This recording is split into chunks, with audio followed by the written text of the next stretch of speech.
listening to Kingston Community Radio on WGHQ Kingston. On your radio at 920 AM and 92.5 FM. And also online at mykcr.org.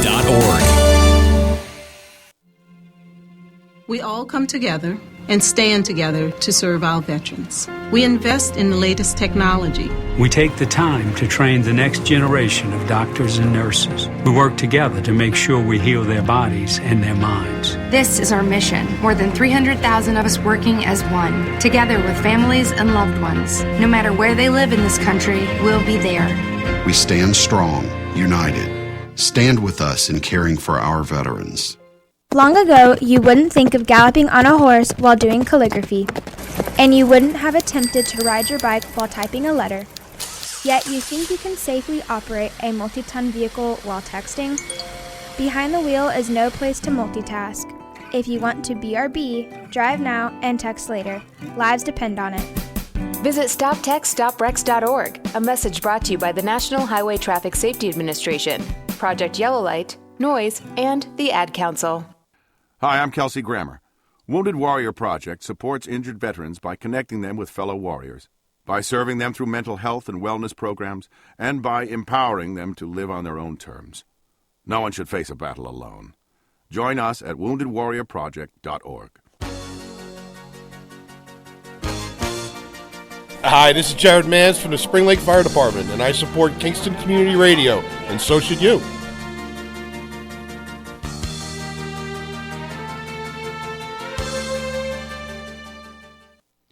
This portion of Kingston Community Radio is brought to you by Ulster Savings Bank.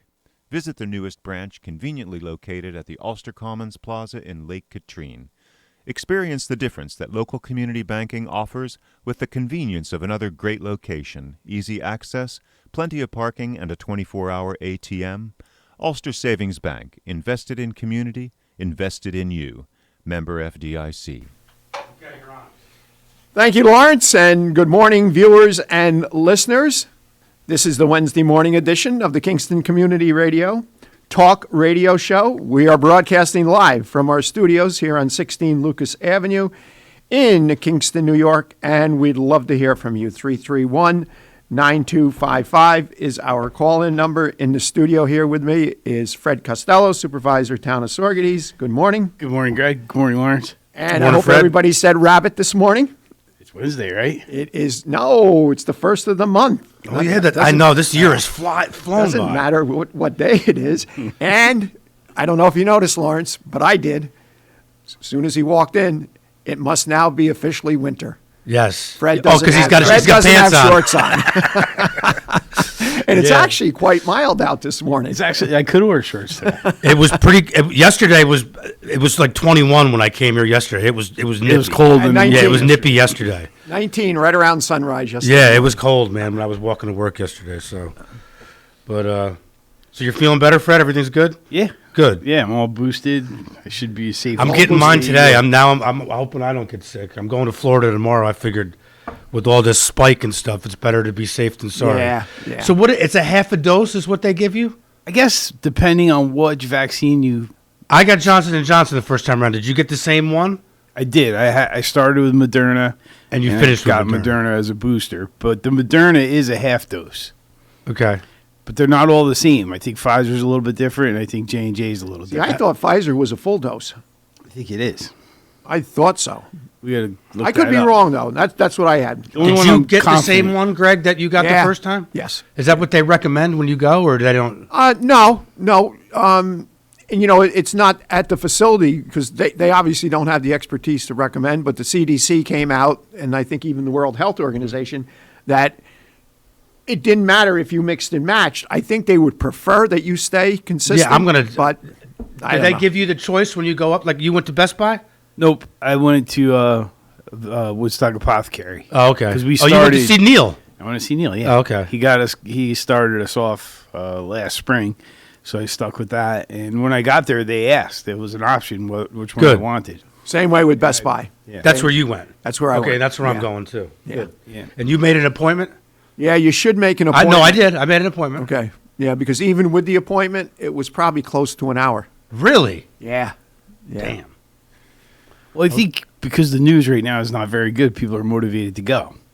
Yeah. And I did it 2 weeks ago. I mean, so- we were motivated to go in the spring when no one had a vaccine. But you know something? I was online for about an hour and a half then. I did it. My appointment was it was either 12. My mother said she was in and out of there in 20 minutes. Yeah, I just probably hit the wrong time. Yeah. You know, they were probably taking lunch breaks. And What time did you go, Greg? I think my appointment, if I remember correctly, was 12:45. Okay, so people were, Yeah, that could And what be- time did you go?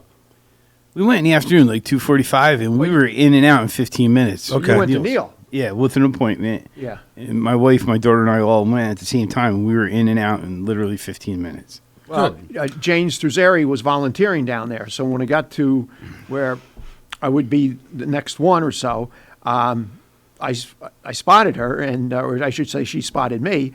And I said, is it always this long of a line? And she said, not always, but she said, I've seen it worse. I said, oh, And okay. you wrapped around the And store here's- like they did the and first here's time. the thing. The Moderna lines went quickly. The J&J lines went quickly. They only had 4 stations administering the Pfizer.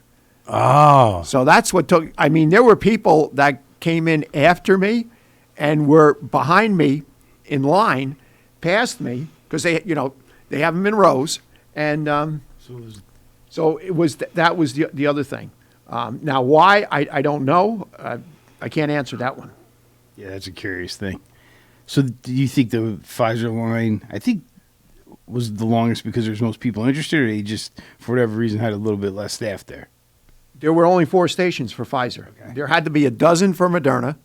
The J&J just went real quick. There wasn't much of a line.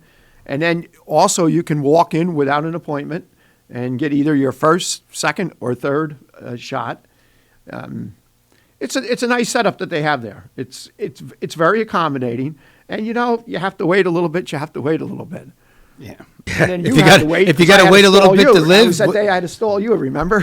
Yeah. If you got to wait a little bit to live, I think people will wasn't going to wait. get involved in text messages and conversations while I was standing in the line or getting vaccinated. Yeah. Yeah. It was okay. But Yes, it was.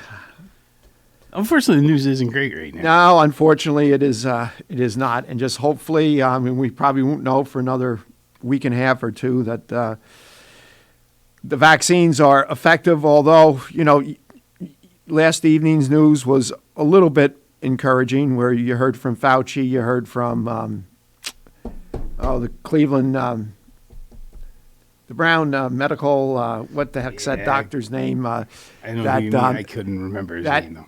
Especially with the boosters, the percentage may not be as great as what it is with the other variants, but it's still going to offer protection. They just don't know to what level, what degree. But the whole bottom line is both of them had expressed that the booster was very, very important, and the likelihood that someone who could get seriously ill, require hospitalization, was minimal. Mm-hmm. So they were emphasizing on not only the importance of those who haven't got vaccinated to get vaccinated, but those who had their 2 shots, if it is time, if they're past that 6-month window, to get the booster. Yeah, that is a little bit comforting.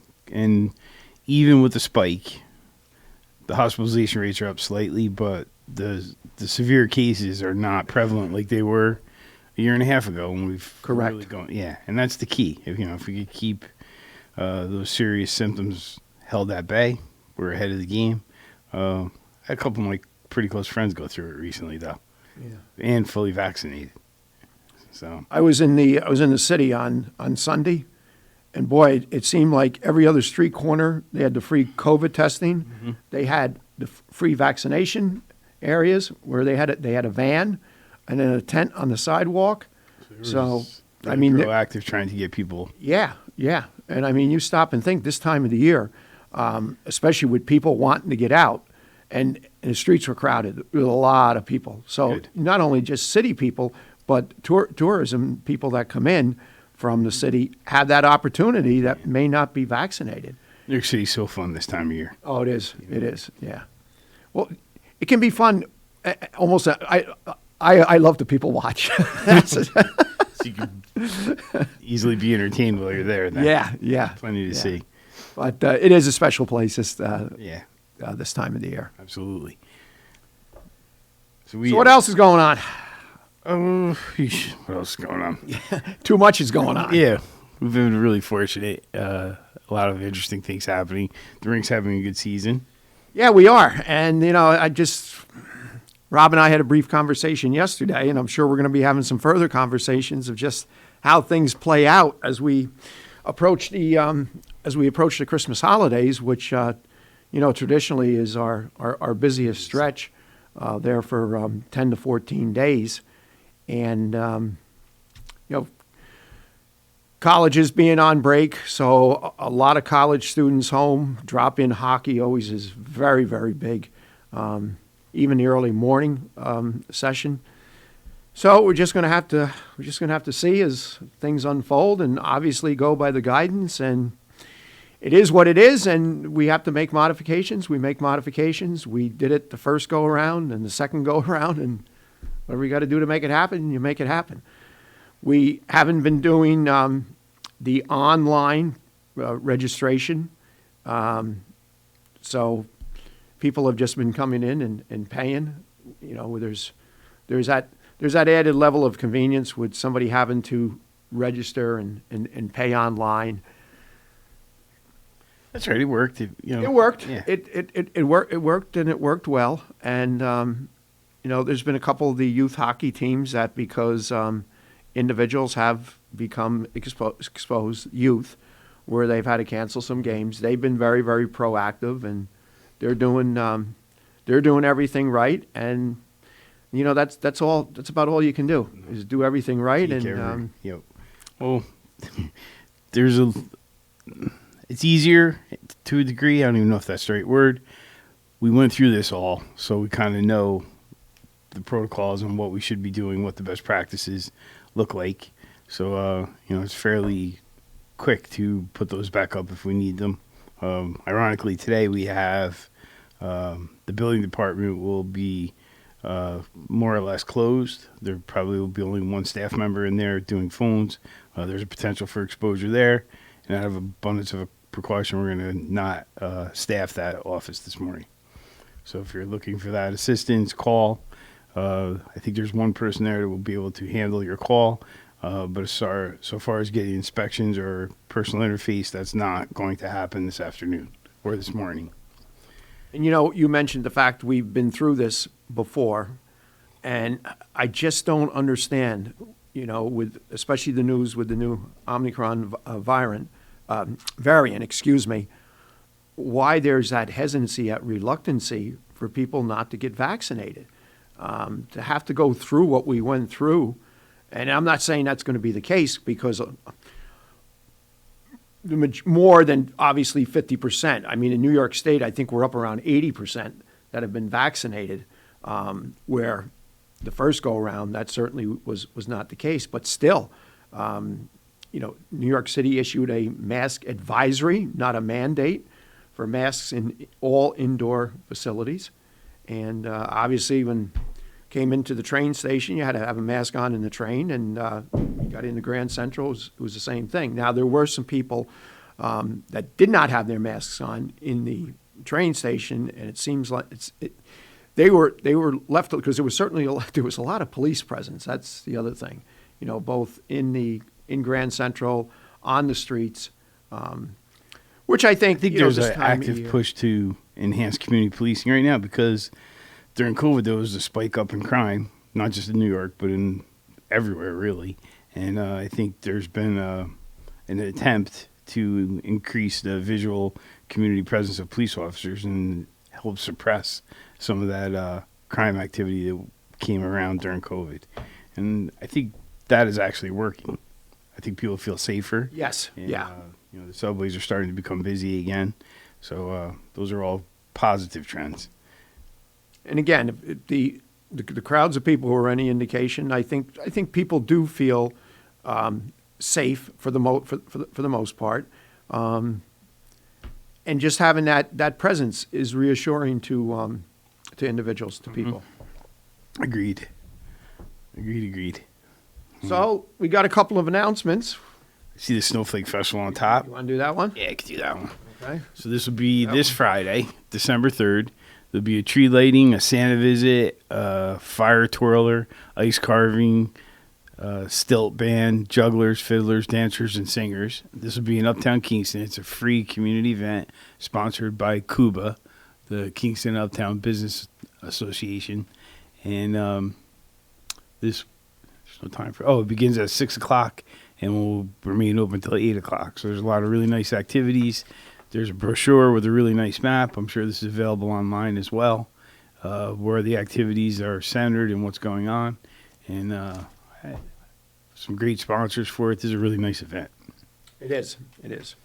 And I've got the Wreaths Across America, sponsored by the Saugerties VFW Post 5034, sponsoring a bus trip, as they do every year, to Saratoga National. Of course, last year that was not the case, but in previous years to that. Remember the fallen, honor those who serve, teach our children the value of freedom by placing wreaths on the grave sites. It's $15 per person. The bus leaves from the Greco Senior Center at 10 a.m., returns approximately 5 p.m., and there'll be a cash lunch stop. To purchase more wreaths, the cost is $15 each. Checks payable to Saugerties VFW Post 5034, P.O. Box 152, Saugerties, New York, 12477. And the contact for that is Bob Howe, who does a tremendous amount for our veterans. Bob Howe can be reached at 845-246-8510, 246-8510. Don't say I should have, say I did. Again, that's the Wreaths Across America bus trip to Saratoga National, Saturday, December the 18th. And then I have an announcement for a production of Sister Act Jr. The music is by Alan Menken, the lyrics by Glenn Slater, and the book is by Sherry Steinkeller and Bill Steinkeller. Additional book material is based on Douglas Carter Bean. This event will take place on December 3rd at 7 p.m., December 4th at 2 p.m., and again at 7 p.m., and December 5th at 2 p.m. This will be held at the Watson J. Bailey Auditorium. Ticket sales began on November 15th and will close December 1st. So today, if you folks want to get your advance tickets, today's the day to do it. Tickets are $7 for adults, $5 for children and seniors. All tickets must be purchased in advance. No tickets will be available at the door. Seats will be assigned for each row. To purchase tickets, go to World Wide Web showtixforyou.com at events at JWB. So this is a pretty special event, and if you're interested, you have to make that decision this afternoon. Last day to get tickets.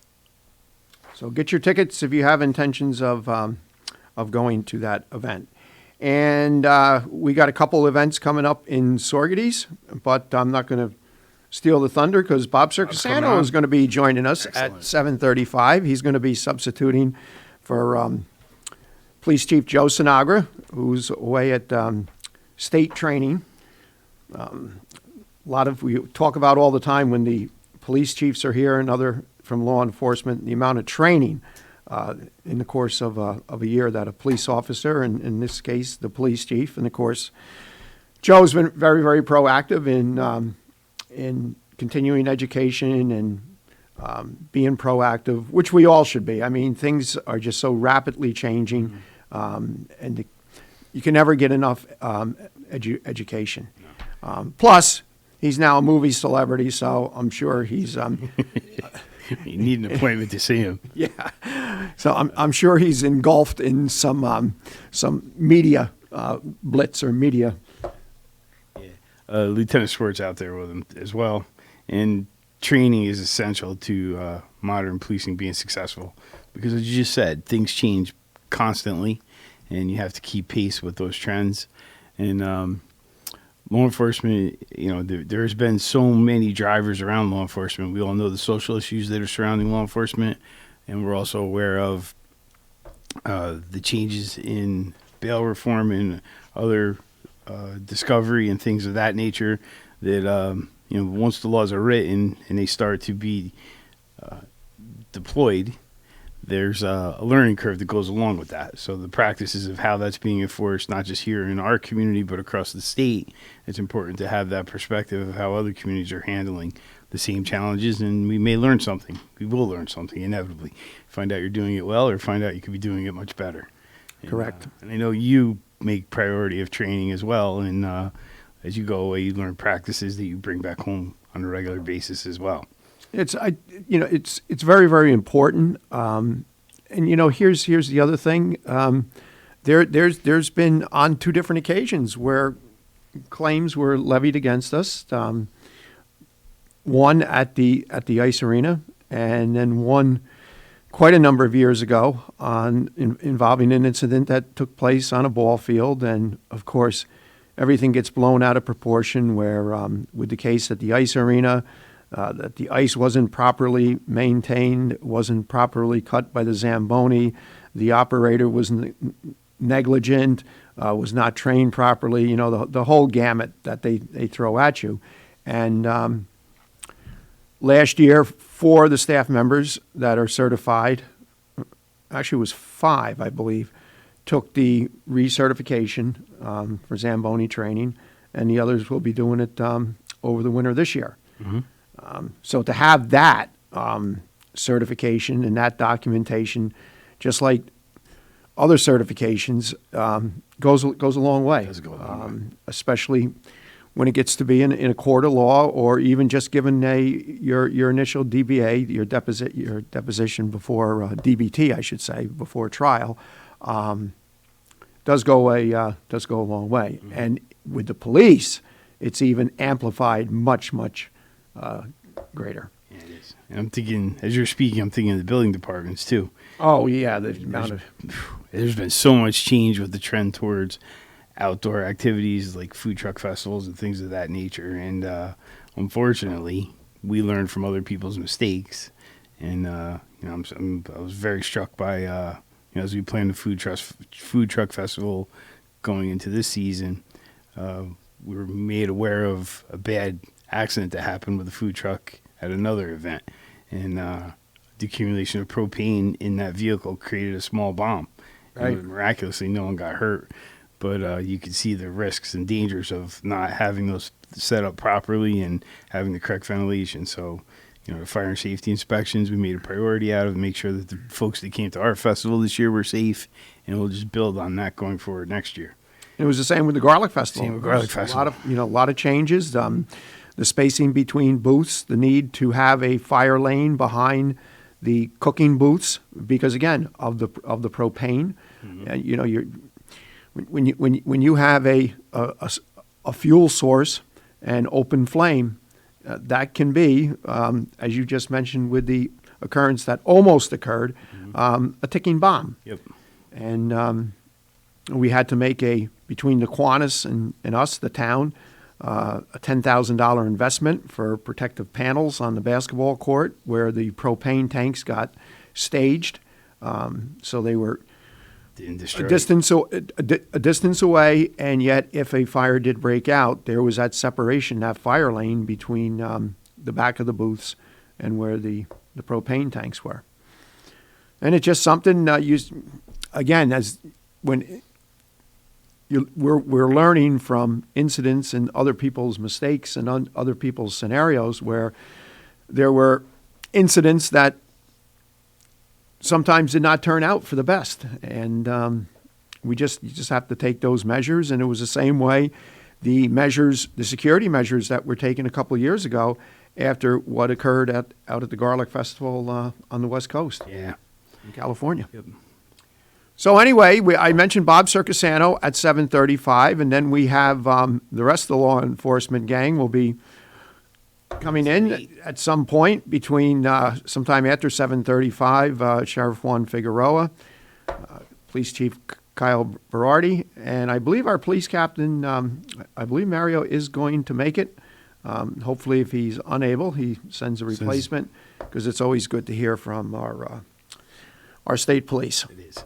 So we'll have full lineup today. Yeah, we'll have we'll have somebody from the county level, from somebody from the state, and Kyle is always entertaining. He is always entertaining. Yeah. He's getting up at the level with Chief Tinty. Fighting over a microphone. You know? So, but I don't think anybody can outdo Tinty with his facial expressions, his hand expressions, and a couple times I've watched him. He's come very close to whacking you in the face with. I'm ready for him though.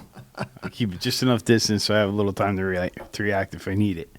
But he's a good guest. Yeah, he is. Yeah, all of them are diverse. I know we have him on because of his position as chief, but I think we enjoy more when he talks about maple syrup and bees and the farm and everything else. It's or like when he brought the maple syrup in, and we had quite a feast here. Yeah, we definitely like to eat. It's good stuff. 331-9255 is our call-in number. We would love to hear from you. And as a reminder to our viewers and listeners, if you made a pledge to the WGHQ Happy Christmas Fund, please don't forget to send your check in to Kingston Community Radio, P.O. Box 4364, Kingston, New York 12402. And you can also do it electronically via Venmo. And if you just go on to the Kingston Community Radio website, it'll give you the address. It's very, very easy to do. A few clicks of the mouse, and boom. We'll be right there. So, you mentioned Kiwanis, and Doc Kapler came to our last meeting a little over a week ago and made a presentation and highlighted that it was a successful garlic festival this year. Yes. And I was very happy for Kiwanis and the folks that helped put that together, because I know, there was obviously last year we couldn't do it, but this year when they were doing it, they were so anxious about whether it could be successful, whether they could do it, and people would still want to come and all of that. And I was really happy for them that it was successful, and it was good for us. Yes. Their legacy in supporting all kinds of community groups is tremendous. And how much did they donate so far? It's a substantial amount of money. As of Garlic Festival 2017, they went over the $2 million mark. Yeah, that's incredible. So I'm sure they're up near they're approaching the $2.5 million mark. I'm sure. That's amazing. It is. That is for a service club. I mean, when we used to be in our heyday with Lions doing the expo, we used to raise around, after paying it for everything, we used to take profit, to give away around 60, maybe 70 grand, which was a lot back in the 80s. I mean, we would have the armory for Thursday night, all day Friday, all day Saturday, and all day Sunday. And that was still, 4 days of every lion. And there was like 190 lions back then. And we were working around the clock, and I was, young back then. But that was a lot of money. So $2 million is, I mean, that's crazy. Yeah. And that's Saugerties Kiwanis, right? That's their biggest, with that kind of fundraising, you don't need to do anything else to raise money for the rest of the year. I mean, it's such a big event to and there's a spin-off effect. Yeah. Blue Cats is another. Right. And how many years are we entering now with that? It's well over 20 years. Oh, it's over 30. Yeah, because Pat and Rep Reppard started that, right? Yes, Pat Reppard started it on her farm on Hummelville Road. Yeah. And then it got too big. Yeah. She used to do. She used to come in and record. I used to record them for her when people were busy. She used to do recipes, and they would be read on the air on GHQ. This is back when, when we were on, before my parents sold GHQ in B94. And she would come in and do about 16, 17 recipes, and she would read them, and then we would play them, on a little show we had, like this show we had for like a half hour. And she had I'm telling you, man, she had a stack of like a 3-ring binder. Most of them were Southern, but man, they were good. She had some really good recipes. So, you tried a couple? Yeah, I don't think they came out as good as hers, but sometimes she would bring food into her office. Remember, she had that really deep Southern accent. She was cool. She was an interesting lady. She was. She was very smart. I like Pat Reppard. She was cool. She's really 3 years. 3 years she held it on the farm, and then it just got too big, and I'm sure. Who thought it would take off like that? I mean, well, when Bob Yerrick approached me, Bob Yerrick was involved. I believe he was also mayor at the time, and approached me about a garlic festival, and I asked him, well, how many people do you expect? He said, you might get 7,000, maybe a little more. And I looked at him like he was a Martian. And now it's more like 60 or 70 throughout the whole weekend, right? Well, no. It's never been that. The most has been 50. Okay. And that was before COVID? Or is it this year? And this year, where did you guys get it? 2000, and there was that real good weather weekend, 2008, 2009, and it grew from 1 day to 2 days, and it is very, very remarkable, and the number of organizations that they put money back into is amazing. And I've said this time and time again, if it wasn't for the Kiwanis Club of Saugerties, there'd be no ice arena in Saugerties. Right. There would be no ice arena in Saugerties. There'd be no ice arena employing people. Winter would come like I had to do years ago, and people would get laid off, and it provides jobs. Yes. And there's that economic spinoff that we talk about all the time. The other thing that's very important, you mentioned Doc Kapler came to the meeting, and he presented a check, and that represented basically staff overtime from my department.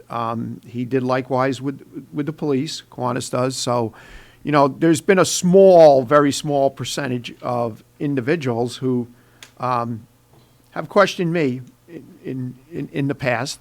I don't know if it's with jealousy or what, with Kiwanis and their success about what it costs. Well, it does cost. It does cost money to raise that kind of money. Yeah. But and that was only just for the regular staff. Prior to that, all the additional staff that we hire, they also pay them directly.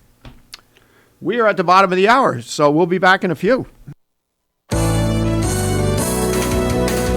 You're listening to Kingston Community Radio on WGHQ Kingston. On your radio at 920 AM and 92.5 FM, and also online at mykcr.org. Have you ever experienced a wish come true? For a child battling a critical illness, a wish come true can be a turning point. One song, one dance, one game, one adventure, one moment changes everything. Make-A-Wish needs your support to grant the wish of every eligible child. Visit wish.org now to help grant more life-changing wishes. Together, we can transform lives, one wish at a time. Hi, I'm Steve Thomas for Habitat for Humanity Restore.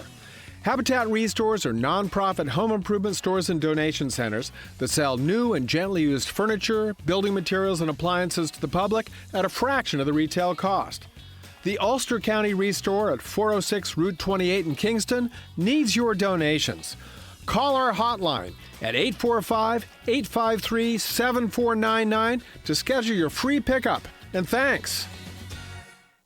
Everyone is talking about healthcare these days. America spends twice that of other developed countries on our healthcare system, yet our health ranks near the bottom. How can we stop spending so much and getting so little? By shifting to a system that gives more patients access to strong primary care. Primary care can help make America healthy again. To learn more about the benefits of primary care, visit www.healthisprimary.org. This message is brought to you by America's Family Physicians.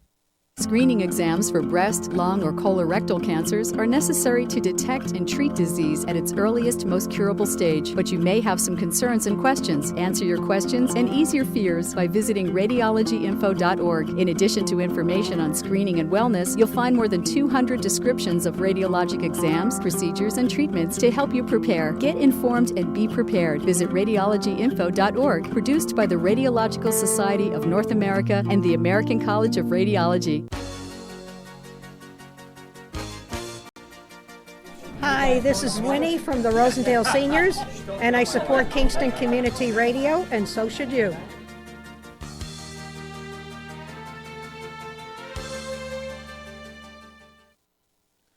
This portion of Kingston Community Radio has been brought to you by the First Savings Bank in Ulster County that still remains local to this day. Ulster Savings Bank, a community bank that's invested in local business, invested in community, invested in you. Ulster Savings Bank, your one-stop resource for everything local. Locations throughout the Hudson Valley and online at ulstersavings.com. Member FDIC. Thank you, Lawrence, and welcome back, viewers and listeners. 331-9255 is our call-in number. We would love to hear from you this morning. Anything that's on your mind. Supervisor Fred Costello is alongside me in the studio. Good morning. And we are expecting Bob Siracusano to be calling in to talk about some events happening in the village. Beginning this weekend. It's going to be... And I may just shoot him a little reminder text or just see if something may have come up with him. And we'll see what he has to say. And if not, we'll I'm sure between the two of us we could some airtime. We could certainly dive into things. We were talking about this off air, but it's kind of it's something to celebrate because both teams won. The Jets and the Giants won this week. And was that the first time in 15 years? It was a pretty long time in between. Not that any team is contenders for playoffs, but there was some reasons for optimism, and it was kind of fun. Good to see. And Dallas lost, so that kind of makes me almost as happy as when our teams win. Yes. I always love it when Dallas loses. I always like it too. I don't know why. It's just fun. I sort of get it because I'm a Yankee fan. And there's a lot of guys that just root against the Yankees, whoever they're playing, they root for. And I guess I have that philosophy with Dallas. Well, it's just like with baseball, with Boston. Yeah, with Boston. Yep. So it's pretty funny. All right. I see Lawrence picked up the phone, so I think we got our guest. Just pick up the phone.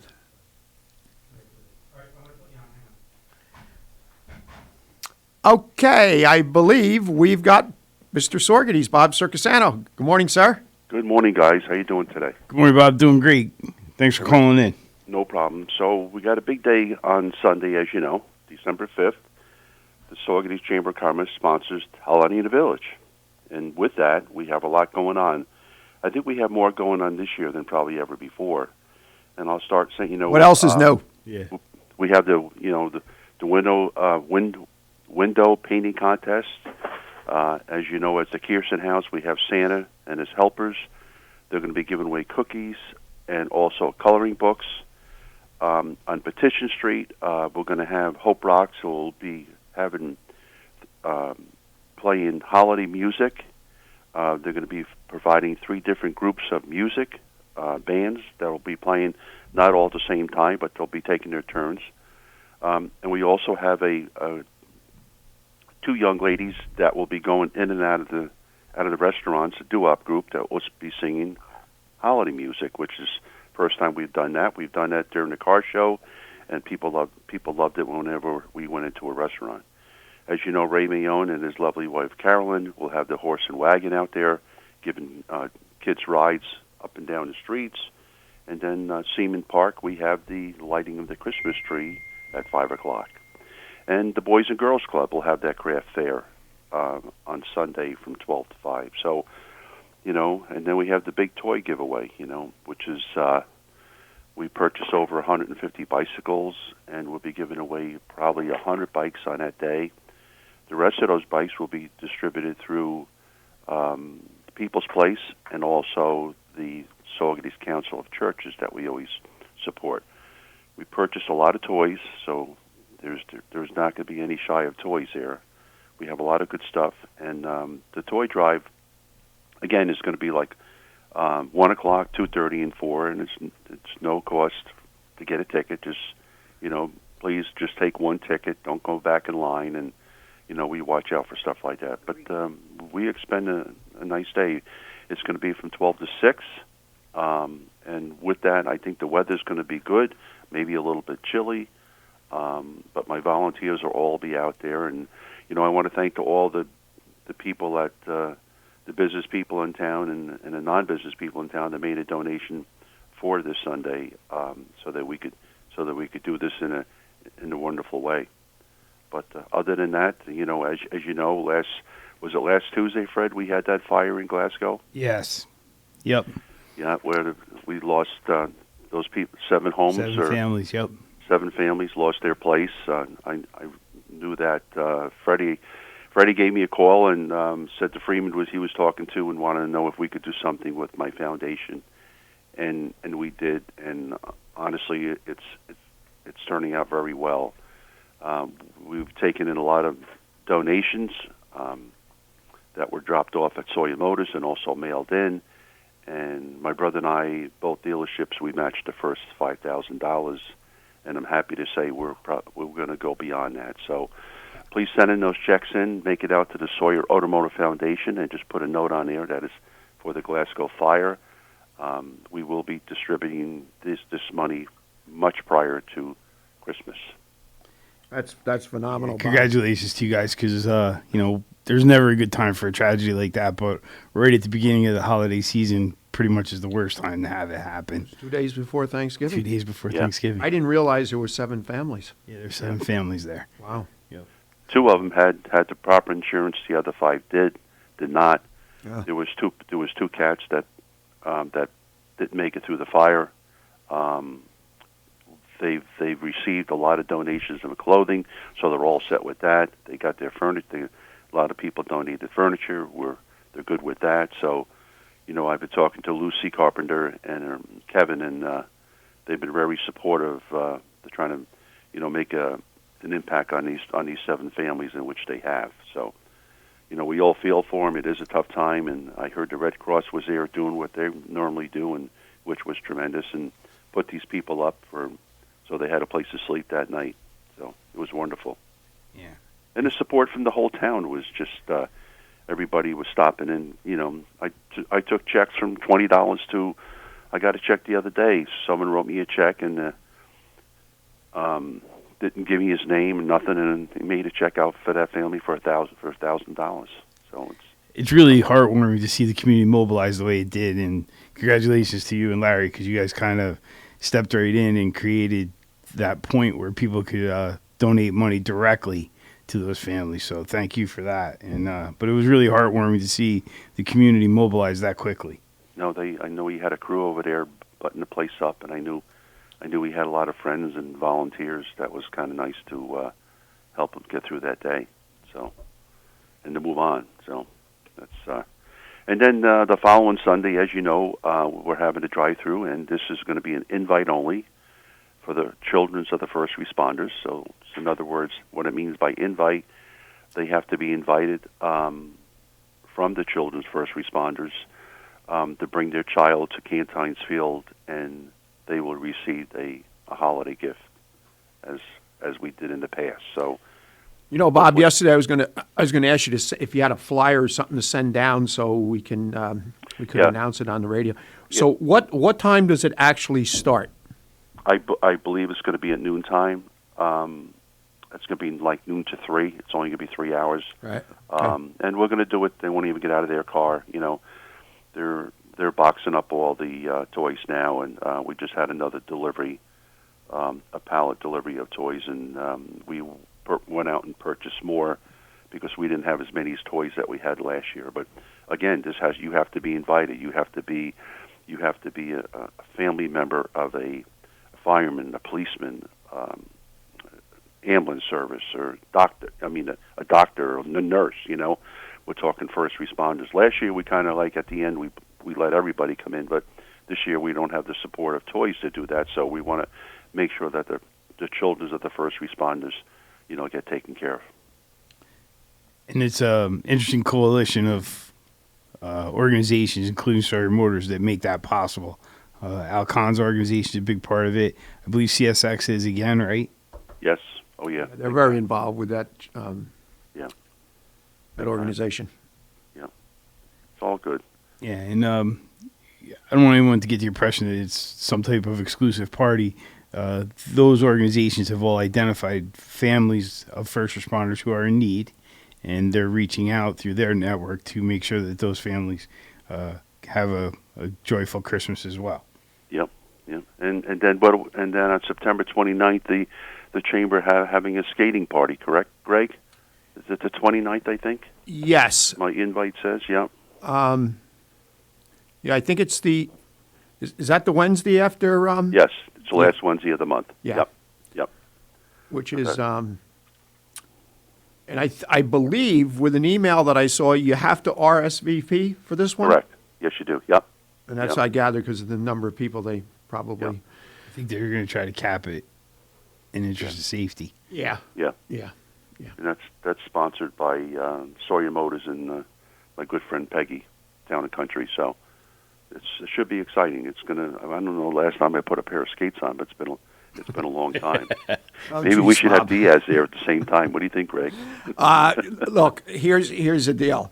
If you're going to go out on the ice, okay, somebody needs to be escorting you, okay? So you don't fall and break a bone or split open your head or anything like that. That's the last thing we need. That is the last thing we need. I think I'm just going to wear those snowshoes. You know those big snowshoes, Big about ones. 4 foot long? There you go. Is Peggy going to skate too? Pardon me? Is Peggy going to skate? I believe so. Wow. Sure. Good for her. So. Good. That'll be a fun day. Yeah. That's the first time they've done a Yes. This. We've had the Village Chamber of Commerce at the ice arena previously, Yep. but it was never billed as a as a skate party. Yeah. We did give them the option to go out and skate without any charge, but this should be quite interesting. Yeah, I think so. Yeah. I'm looking forward to it. So. And I kind of figured, just with the attraction of it, is because normally you don't have to RSVP for a chamber mixer. Yeah. But in this case here, you do have to RSVP. And you know what I forgot? On Sunday, too, we're having the Fireman's Parade. That's the highlight of it all. Yeah, yes, it is. That's the big thing where they go through town blowing those horns and ended up at Siemens Park with the lighting of the Christmas tree. And the fire companies really They take it seriously. They take it seriously. Oh, And yeah. it's not just Saugerties. We've had in the past town of Ulster, Ruby, and may have been another one. But yeah, they. Glasgow shows up, right? Yes. Oh, Most yeah, of them. Yeah. I think all of the local Yeah. fire companies. It's really you got to tip your hat to the volunteers because those trucks, the creativity and the way they're decorated for the parade is pretty amazing.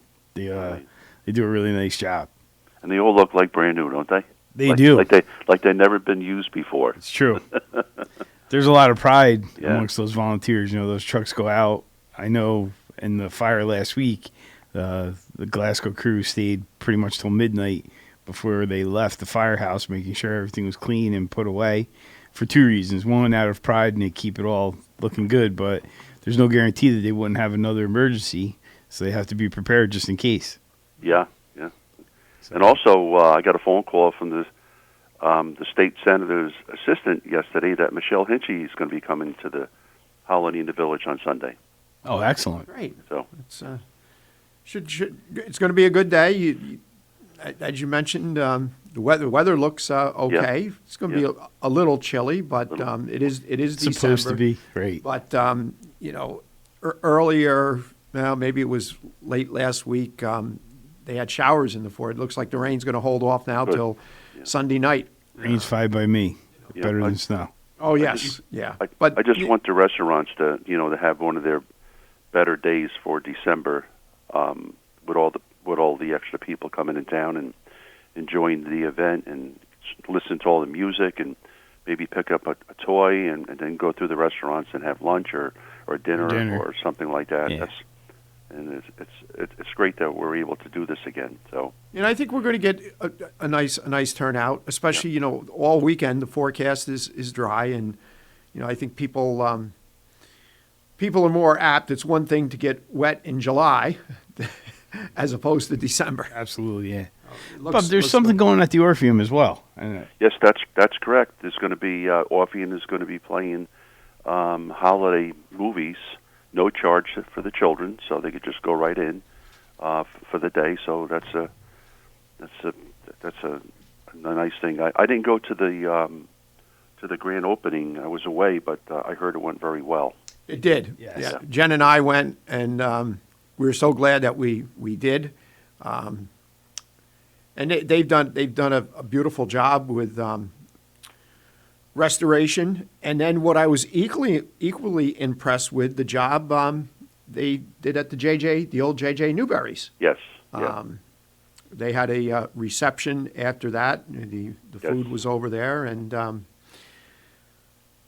that's I can remember that growing up in the village, the JJ Newberry's department store and the downstairs. Felt a lot bigger when we were kids, didn't it? Yeah, that's just, I said, boy, I remember this as being much, much bigger. But they've also done a nice job, and it's good to see both the Orpheum come back and the work that's been put into the J.J. Newberries, the old J.J. Newberries. Yeah, I had a meeting with her 2 weeks ago that Jennifer and I are planning a fundraiser in the J.J. Newberries, and this is going to be sometime in April where we're going to invite all the local artists in our community to bring their talents of what they sell, and we're not going to charge them to bring their stuff, and we're going to have like a night where all the artists have their stuff on display. If they hopefully they could sell it and make a little money. At the same time, we're going to charge a minimum fee at the door. We're going to have light beverages, beer and wine and finger food. We're going to have light music, and then those proceeds will go to a local charity. We haven't decided yet, but we're working on where that money could go, and we're planning that sometime in April because that place is suited for an event, especially something like that. Yeah, it's a little bit frustrating to a degree. Our art community is so strong in Saugerties, and it's a little bit under-recognized. So I think an event like you're planning will help bring another lens to it and kind of celebrate it in a better light. And we really have some talented people that are not just regionally known, but nationally and internationally known. And their work is really something pretty incredible. And Jennifer's got an event coming there. Let me see if I can find a picture of it. In December, I think it's going to be where. Remember a couple years ago she had an event there where the crafts people came. I took a picture of it in front of her Main Street restaurant last night on December 18th and 19th. So maybe that's something we could get her to call in and talk a little bit about that. Because absolutely, that's going to bring people to the village. Yeah, absolutely. You know, so I think next. Yes, I think next Wednesday. I think next Wednesday we've got. We have a vacancy. We have a void at 7:35. There we go. Right, you got 5 Wednesdays coming up in December. Actually, it is December. So. I'm aware of that. I've actually got. I know you are. I'm not. I just But I believe. Just double check me. Next week, 7:35. We don't have a scheduled guest, right? No, I have Bob scheduled actually on the website. I have Sawyer Motors penciled. Yeah, wherever we have voids, we just put in Bob. I put Bob Siracusano in. I'll try to get a hold. He has a different event every week, so this week we're talking about. Bob, why don't you reach out to her? Give her my cell phone number. I will. Okay, I think that's a great idea. Thank you for that suggestion, and perfect timing too, because you said what's the date? 17th or 18th? I hung up my phone. Hang on one second. You can see 17th and 18th, so we're good, right? Yeah. 18th yeah, we'll be a week ahead of it. Yeah, we'll be a week ahead of it. That'll be people just to go in there and just see what it looks like now. As you put those, those heaters and ACs on the wall. I mean, this is a place that could operate all year. Oh, absolutely. I mean, it was chilly that evening, but it was more than comfortable. And one last thing, if anybody in the village, if anybody that needs a mask, we have a major supply of masks. If any families that need them, we have them at Sawyer Motors, and also we will have them available for this Sunday. If anybody feels, would like to pick one up, we will have them at the main stage at Reese's Lot. And this is all being taken place at the Reese's Lot, right where the Christmas tree is. And by the way, the town did a wonderful job with the tree. I mean, it really looks great. Village, you got the village, and they did a great job. Turned out very nice. Yeah, they did. Those the DPW staff there really takes a lot of pride in putting that together. The mayor last week, when the mayor was on, said that is the one thing that his crew there, the village DPW crew, they look so forward to every year. Here you got grown, as Murph put, grown gruffy men, and they're like little kids. And apparently, the tree that they got, there were some voids in it. So they actually took and cut some lower branches, down at the bottom, into the trunk, and drilled holes into the trunk and stuck those in to fill the void. Somebody's watching YouTube videos to learn how to do that. That's a smart move, though. Absolutely. Who would ever thought about that? But that's how they really get into it. And the tree does look beautiful. And then the other thing that he had told me, years ago when I was growing up in the village, I remember the Christmas decorations that went across, that spanned the buildings on Main and Petition Street. And, you know, they had the big bulb lights and the big bells. Mm-hmm. I remember those a little bit. They put all that apparently up in the attic of, I guess, the Donlin. So the village DPW brought one of those bells out, and apparently they've got it lit. Oh, really? At Reese's, yeah. So, you know, those things have got to be, my God, I remember them. I had to be, I don't know, 5, 6 years old when they had those, and going back quite a number of years. I didn't even realize they kept them. Yeah, that was smart. Yeah. Somebody probably stowed them away and forgot about them. But the tree really looks. The village looks really good right now. Yes. They're still putting the boughs on the street lights, but other than that, it's ready to go for the weekend. It's going to look great by then. And I know there's a lot of work happening at Seaman Park to make sure that's prepared as well. And then after the firemen's parade, things shift to Seaman Park, right, Bob? That's correct. For the tree lighting? Yep. That's where all those trucks are going to end up, and then I think the Kiwanis does a thing, don't they? Yes. Yeah, which is nice. They've done it. You know, that's another great thing that they do is they spearhead and pay for all those Christmas decorations. And, you know, inevitably, with the extent of the decorating that they do, things have to get replaced. Yes. Practically every single year. It's probably every single year. But that's all at their cost. And then you take, as you come in from the west side into the village, the Blue Cats. Do a great with the job job they do on the right-hand side. And they expanded on that. Mm-hmm. And that looks spectacular. And what a nice entryway into the village for those coming off the thruway. It just really sets a nice holiday tone.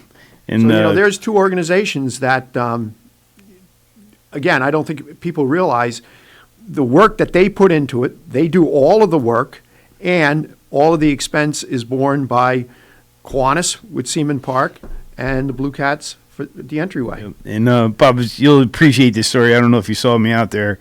I had a gentleman with me from out of town, and we drove past the dealership, and he saw the Christmas tree made of hubcaps. Yeah. And he goes, I never seen anything like it. He goes, would you mind going back so I could take a picture? I'm like, sure, we'll go back. It's the only tree I ever had where people pull over, taking photos. I'll never forget the time when Christmas morning my wife says, go get some coffee cups. I went to coffee cups because we had people coming over.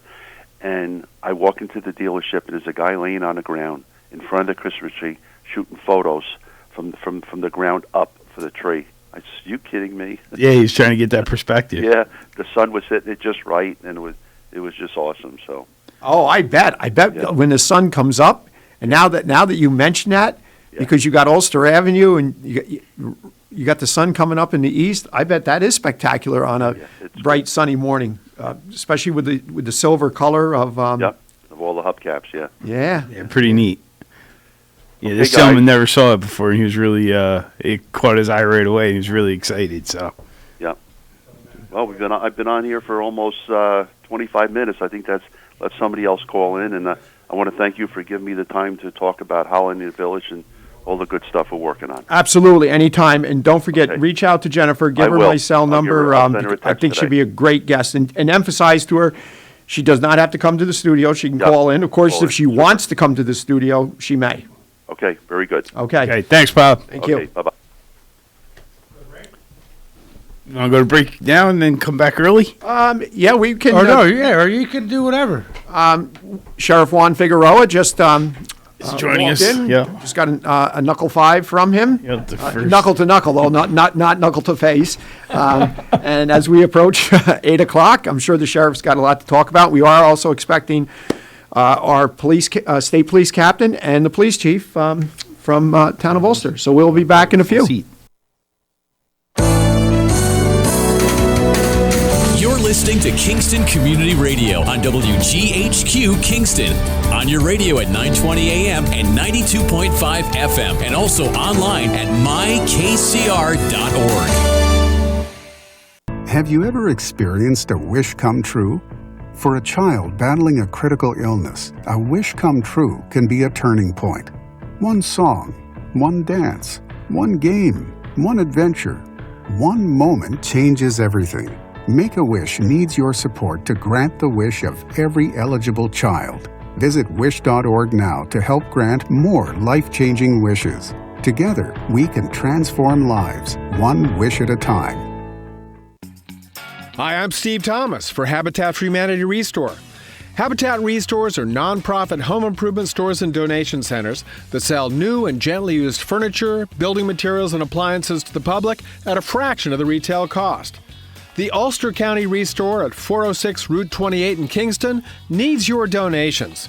Call our hotline at 845-853-7499 to schedule your free pickup. And thanks. Everyone is talking about healthcare these days. America spends twice that of other developed countries on our healthcare system, yet our health ranks near the bottom. How can we stop spending so much and getting so little? By shifting to a system that gives more patients access to strong primary care. Primary care can help make America healthy again. To learn more about the benefits of primary care, visit www.healthisprimary.org. This message is brought to you by America's Family Physicians. Screening exams for breast, lung, or colorectal cancers are necessary to detect and treat disease at its earliest, most curable stage. But you may have some concerns and questions. Answer your questions and ease your fears by visiting radiologyinfo.org. In addition to information on screening and wellness, you'll find more than 200 descriptions of radiologic exams, procedures, and treatments to help you prepare. Get informed and be prepared. Visit radiologyinfo.org. Produced by the Radiological Society of North America and the American College of Radiology. Hi, this is Winnie from the Rosendale Seniors, and I support Kingston Community Radio, and so should you.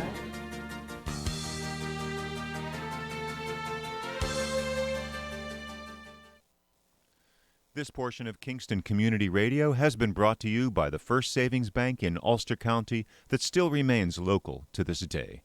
Ulster Savings Bank, a community bank that's invested in local business, invested in community, invested in you. Ulster Savings Bank, your one-stop resource for everything local. Locations throughout the Hudson Valley and online at ulstersavings.com. Member FDIC. It'll be louder. He's very loud. Thank you, Lawrence, and welcome back, viewers and listeners. Those have been with us. Those just joining us, 331-9255 is our call-in number. In the studio here is Sheriff Juan Figueroa, Ulster County Sheriff. Good morning, everybody. Fred Costello, Town Supervisor from Saugerties, who just had to take probably an urgent call. He's always very, very busy. And we are expecting, I guess you said Lieutenant Davis is downstairs? I saw the state police lieutenant in his car on a phone. Okay. So, and then also Kyle Berardi, who is the police chief from the town of Ulster. I'm sure he'll be wandering in shortly. But before we get going here, it's time for birthdays. So what do we have here?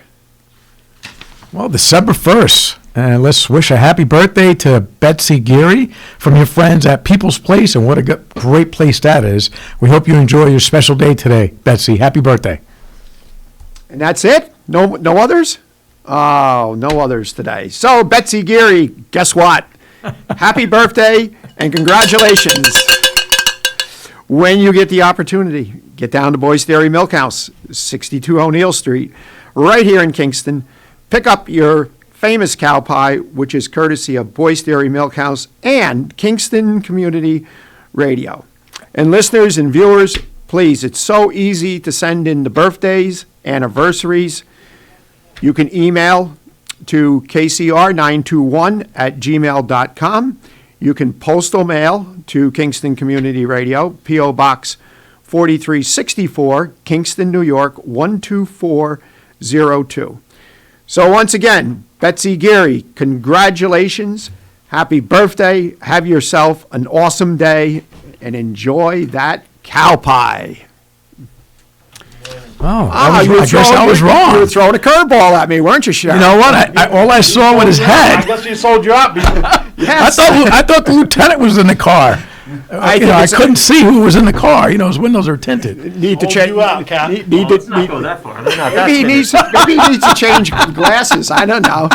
So sure is. I didn't have my glasses on. 2 heavyweights just came out. Thank you. State Police Captain Mario Restivo and Kyle Berardi. I love that tie. Kyle Berardi, Police Chief from Look at that. Ulster. I would say I knew it was going to. Does it bring out my eyes, Greg? Does it yes, it brings out your eyes.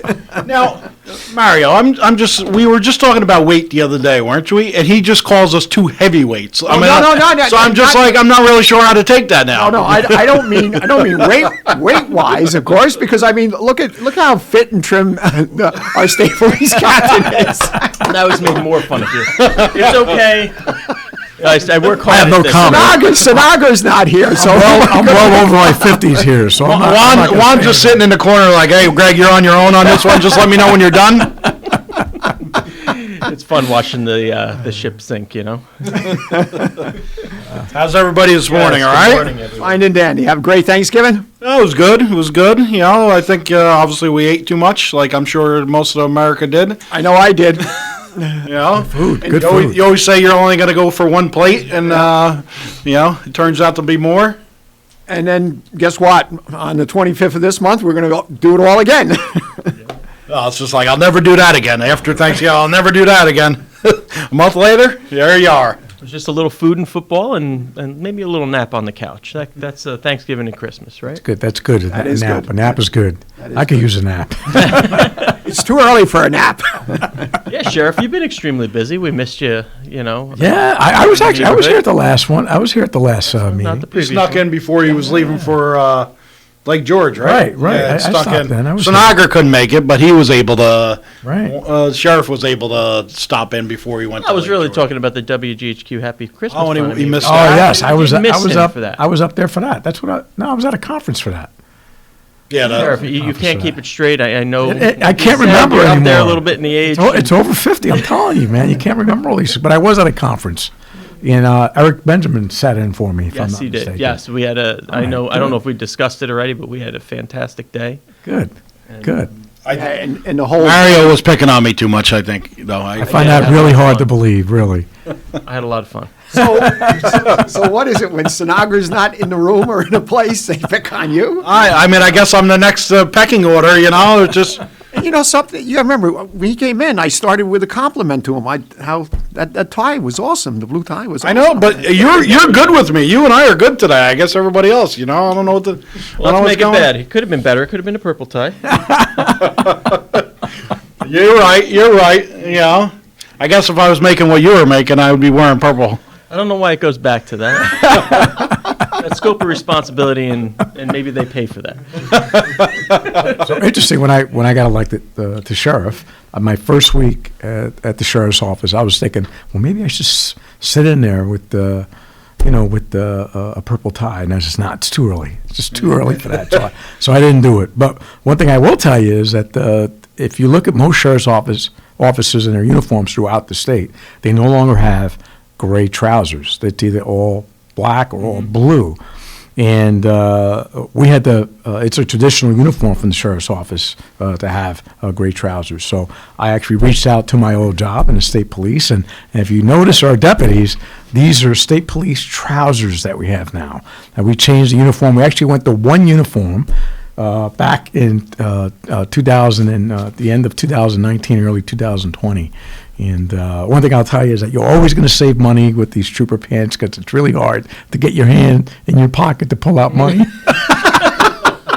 Because the pocket angle is straight up and down, and you can't reach in there. I gotta say, talking about not fitting in today, you guys just poured on the same pair of pants today. Look at you two. Wait a minute, I still have my original troop. Shoes on. Well, the buckle shoes we call them, right? The parade shoes.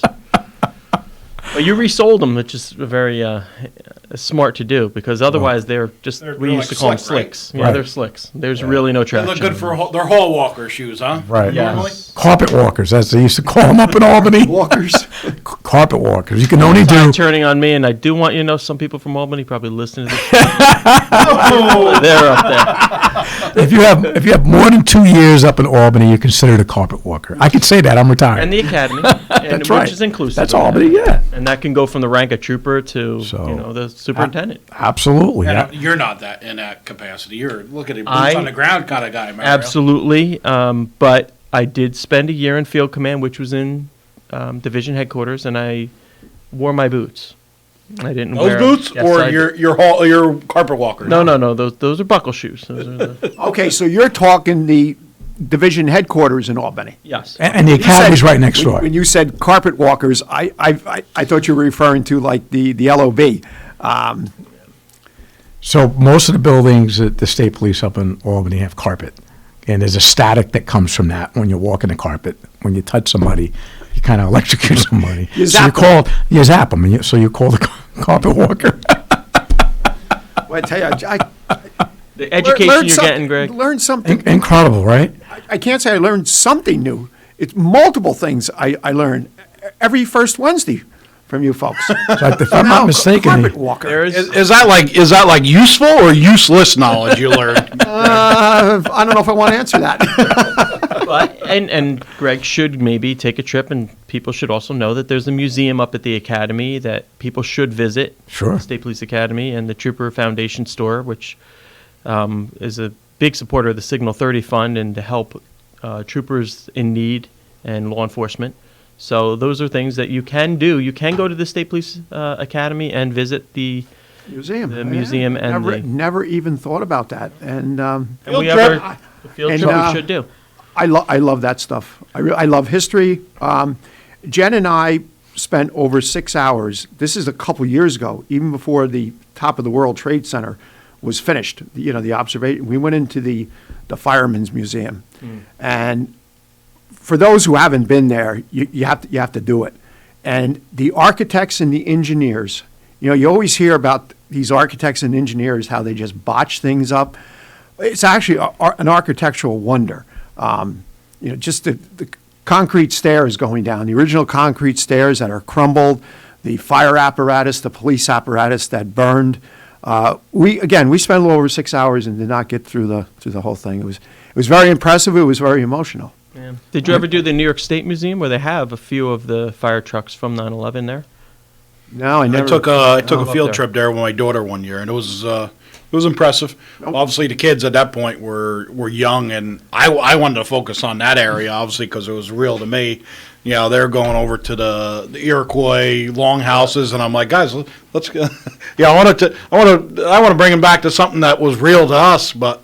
Actually, I was just up at the academy, and they put a lot of money into the main lecture hall. It looks beautiful. I was up there for the Hank Williams homicide seminar, and I also noticed that I'm on the last stretch of the archive wall. So there's no more black and white photos; they're all color photos. So in the State Police Academy, when the last person of the class retires, they take the entire portrait off the wall and they archive you. And I'm on that last aisle. I kept looking for where am I? I went all the way around past the library, and I'm going up toward the front. I'm like, wow. Yeah, it's amazing. I'm approaching how archive. They move them around, and you don't know. You may go there like last year, and my photo was right here on this wall, and now it's moved. But yeah, they do move them. The minute everyone's retired from that class, they remove the entire portrait off, and the next class goes on. But what do you feel like if you're the lone one out holding on to that one portrait? I think some people enjoy that. They enjoy being the last person on. It is. I mean, to have 30-plus years on the job is pretty impressive, So especially in today's world of law enforcement. Yeah, they go on the distribution of personnel. I know people that do it pretty frequently and see how many people do we lose this week from my class. Exactly. Yeah. Exactly. So That's interesting. Interesting, too, is that your shield gets reused again. So your shield number goes back out to the next academy class. It does or doesn't? It does. It does. After a period of time, it does get recycled back into the class. The funny thing is you can go into what we call a personal data system and see how many people have previously had your shield. Really? I'm proud to say that only I have held my shield. Really? Oh. I'm going to have to look. I always knew you were I'm something. going to need a favor. I need you to look mine up. Sir, you come by and I'll show you exactly what's in the system. No, but I did look at your picture on there, because your picture is actually on there, Sheriff. Yeah, I used to have hair. Yes, I did. Yeah, no, you had some hair. You still had that wonderful mustache though in the picture. So I was listening a little bit on my way in. You guys were talking about the first responders Christmas in Saugerties that's going to occur. Yes, the 12th of December. We're going to be there. Great. I think we are. I think we're all going to be there. Yep, I'll be there. I think we're having an event too. We're tentatively scheduled for December 18th. We're just waiting to see, because of the big backup on toys and all that. I think everybody's going through that, if we're going to be able to do it. But we're looking at December 18th, and we're looking at Deet Stadium, and I reached out to KPD, Chief Tinty, and some of the other local chiefs. Very, very tentative right now, but that's what we're looking at as well. I never realized to what extent the first responders organization until last year. They did the same thing last year, and it's great. It's great what they do. It's great what you're planning to do, because there are so many needy children and needy families here in Ulster County, and to take care of, especially of first responders. Children is very, very important. And Bob did allude to that. Bob was on the previous half hour where he's had difficulty in getting toys. Although I stopped into Sawyer Motors about 6:30 last evening, and it's beginning to look more and more like Toys R Us with the amount of toys in there. And he had one or two people assembling bicycles, and so I can... He's a great man, Bob, isn't he? He is. He does so much for the community. He does. After that devastating fire we had in Glasgow, 7 families got displaced. He stepped right up and gave an avenue for folks to make donations and contributions through his foundation. And as he announced in the previous half hour, him and his brother Larry Siracusano, Larry has the dealership up in Catskill, matched the first $5,000, each of them. That's incredible. So speaking of the first responders Children's Foundation, they were formed after 9/11 to help the children of first responders that died then and continue to die today. But if you can afford to give, just go on their website and donate some money to them, because they really are helping us out here in Ulster County. Like you said, up in Saugerties, that was an amazing event last year, and they had some pretty nice toys too. Oh, they did. Yeah, bikes. So absolutely, it was very, very enjoyable. It was. I was there practically all day, help unloading, and just doing that kind of stuff. It makes you feel good, and especially at the end of the day when you see how many children came through, and I was amazed, because I looked at that toys that literally took up practically the entire pavilion parking lot, and the drive-through was on the main portion of the roadway. I said, what are we going to do with all these toys? Yeah. I just never envisioned that, we would give all them out. And when the day was all over with, they were all gone. Yeah, it was a great, it really was a great day that day. I didn't get to last year, but I'm anxiously awaiting to actually go there. I did talk to one of the troopers that was there last year, and she had said how wonderful it was. So it was a great event. See it. It was a great event, and we're in the holiday season, so yes. December 1. You mentioned about a donation to the first responders Children's Foundation. It's just like anything, whether it be Bob Siracusano's foundation, the WGHQ Happy Christmas Fund. What people have to remember is, even if you can only afford $10, it's the accumulation of the buck. And those small donations, those small contributions, they mean a lot. They mean just as much as larger contributions, because they grow. Absolutely.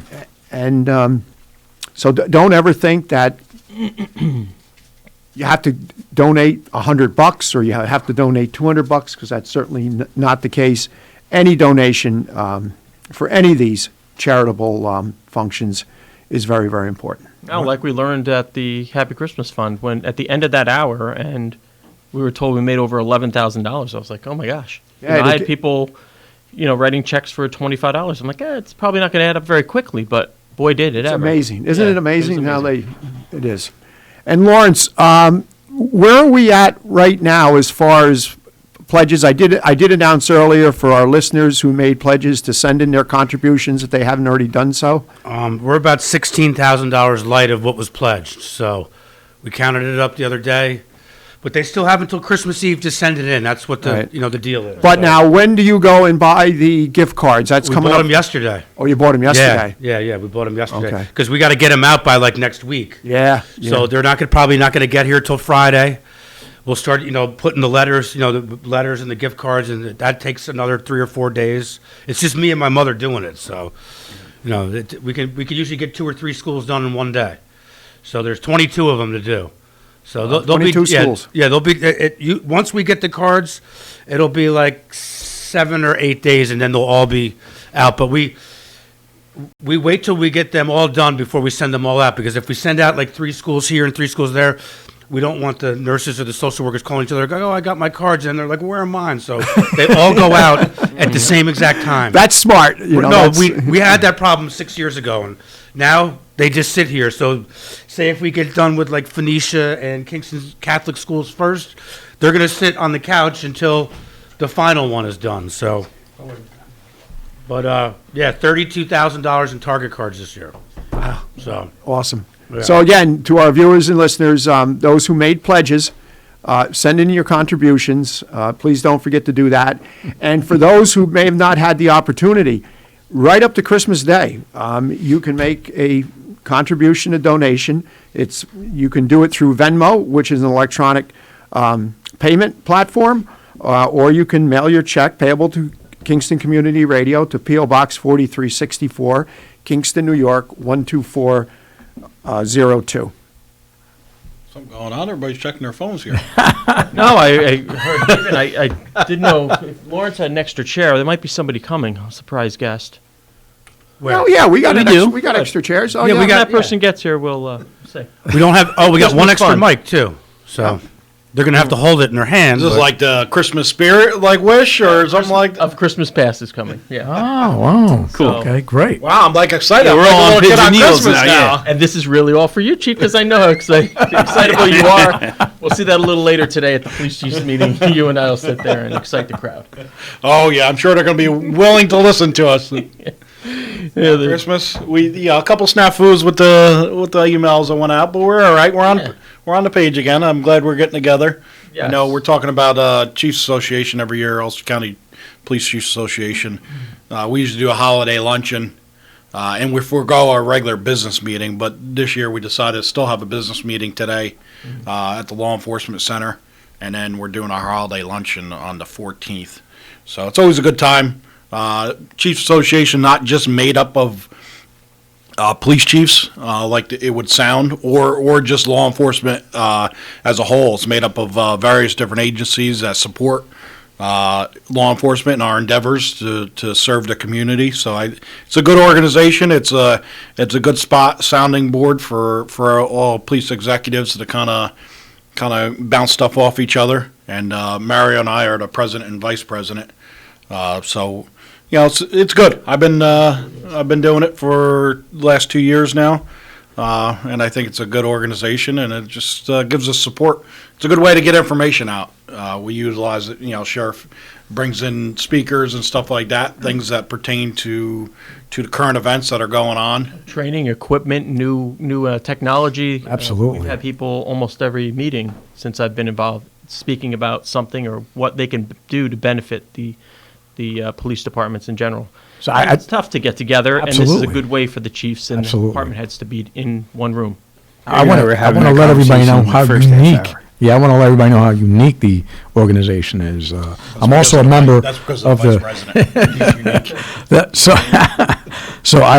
I'm a member of the State Sheriff Association, and not many sheriffs are part of their chiefs organizations in their counties, and Ulster County by far is it really is an unbelievable, and it's because of the leadership and it's because of the people that partake and are members of the organization. It truly is a great relationship that has been going on here for Ulster County for many, many years. The state police knows that. I know that. Mm-hmm. And when I talk about it to the other sheriffs, they're amazed on what we accomplish here together as a team.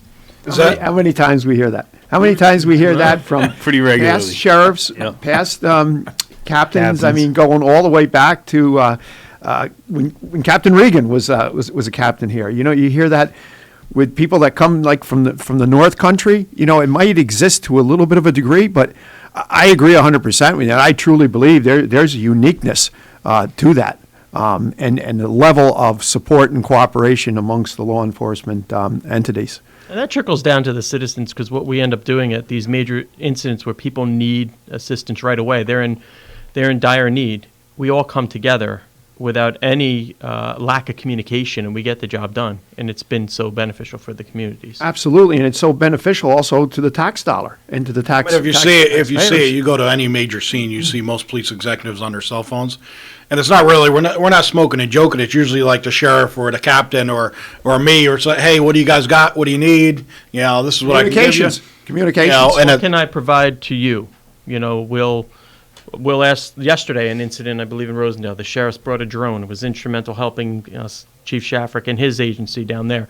We'll bring the aviation or our drones or the scuba team. We, unfortunately, were with your scuba team and Chief Sinagra out in Saugerties, unfortunately recovering someone from the river. Like, that's that community policing piece that the community doesn't know happens.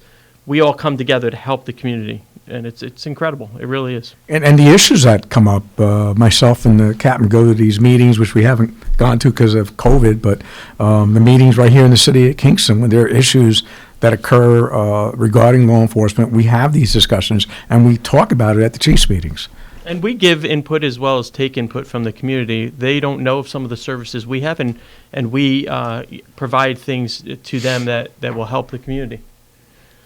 It's a great organization. It truly is. Every time that door opens, you look kind of suspicious at it. I'm just wondering what, These are in law enforcement. They have their back to that door. They're jumping. But not only that, he mentioned that maybe a surprise guest. We put us out on the limb. I don't know if that limb is going to break or anything. I didn't know how else to give back to the radio show by providing some type of surprise guest today. You don't think it's Santa Claus, do you, Sheriff? I don't know. Yeah. If you don't believe, you don't receive. That's it. You know it. And it is real for all the listeners out there. That's right. Santa is real, of course. I tell my kids, why would I wouldn't buy you all that stuff. Do you seriously think I would buy you all that stuff? That's not that nice. Here we go. We're just picking on each other again. But no, we're talking about everything. You're talking about getting together, talking about holiday spirit, talking about charity events. I think, and I think I've said it before. Thanksgiving has always been a more important holiday to me than Christmas. Not for anything other than you still get the same benefit out of Thanksgiving and without the hustle and bustle of Christmas. But the Christmas season brings out the good in everyone. The donations, the betterment of the community, and I think it really brings a spirit into people that want to spend time with their family and friends and help their community members out. And I think it's a good holiday. It is. It's a very good holiday, and just that whole stretch between Thanksgiving and Christmas. And unfortunately, it goes so quickly. It's almost like a blink of the eye, and and it seems that more and more people, and you and I talked about this, Fred, more and more people get involved with decorating their homes. And you saw a lot of these decorations come out well before Thanksgiving. And I was in the city on Sunday, and the decorations down there. I was walking up Fifth Avenue towards past Saks and those other, it's just really phenomenal. And well, it's nice to see that Christmas spirit after the last year and change that we've had, almost 2 years now, right? It is. It's like it's never ending, right? It's been a long run. It really has been a long run. Yeah, I know. If you think about it, we're all in leadership positions during a pandemic, something that hasn't happened in humanity in over 100 years. And you're right. The holiday spirit, really, everyone should be thinking about that. As you know, Sunday is the first day of Hanukkah, so happy Hanukkah to our Jewish folks out there. But look, Christmas, Thanksgiving, and whatever celebration that you celebrate during this season, it's extremely important to have family and friends and have a positive attitude to the next year that's coming quite quickly in 2021. Holy cow. Oh my God! They let anybody in here. Isn't he like retired? It would be nice if I knew that it was. Go get your chair. It wasn't a cop in my former life, so I found it. Colonel Bobby Nuzzo just walked in. That's right. The former Talking about a guy that stresses the... I know you have the spirit of Christmas. You, on the other hand, I just heard. Come on, man. I was explaining to the listeners how I'm more of a Thanksgiving fan. Agree. You know, but I still like the Christmas holiday. It's about eating the food. It's not about gifts. It's about getting together with family and friends. He's a heavyweight. So speaking of gifts, I have a check for $100 for the Happy Christmas Fund. Oh, thank you. My loyalties still will go to the captain of the state police, where back when it was. So I'll get it to you in the next few days. Thank you, sir. I don't want the Grinch coming after me for the money. You know? Well, I'm glad. I mean, obviously that's why you're giving it to him. And I mean, yeah, I like to see where the loyalty lies. You know. Well, it's where my bread is buttered first. But what you guys were just talking about, nowhere in the state do the police get along better than here. And I work throughout the entire state. Nowhere in the state do they do that. It's absolutely amazing. The cooperation and the people of this county benefit so greatly from that. So keep doing what you guys are doing, because it's just proud. Now that I'm not involved, it's nice to see that it's still continuing, you know? It is. And I can remember when you were here before you moved on up to Albany, you commented many, many times with the fact that you had been around the state, that there's certainly a uniqueness, and the level of support and cooperation is second to none in Ulster County. And then sitting in my seat, I know that uniqueness so well, because the previous captains in my seat, you included, Colonel, I'll call him Colonel, because I worked for him when I was in Albany and Field Command, that whole carpet walking piece. The carpet walkers again. He, of course, wasn't one of them, but you were referring to like that whole era. In fact, when I got there, he said, "I wear boots and you will too." So, and I wore my boots. Okay, it is at the bottom of the hour. In fairness to our sponsors, we do have to take a real quick break, but we're going to be right back, and I'm sure it's going to be quite an exciting half hour. You're listening to Kingston Community Radio on WGHQ Kingston. On your radio at 920 AM and 92.5 FM, and also online at mykcr.org. Question: what will you find on all over-the-counter or OTC medicine packages to help you choose the right drug and use it safely? The answer: the drug facts label. This label lists the medicine's active ingredients and purpose, how much to take, and warnings you should know before using it. Remember, even OTC medicines you buy without a prescription can cause side effects you don't want. So follow the information listed on the drug facts label. For more information, visit fda.gov/drug facts label. A message from the U.S. Food and Drug Administration.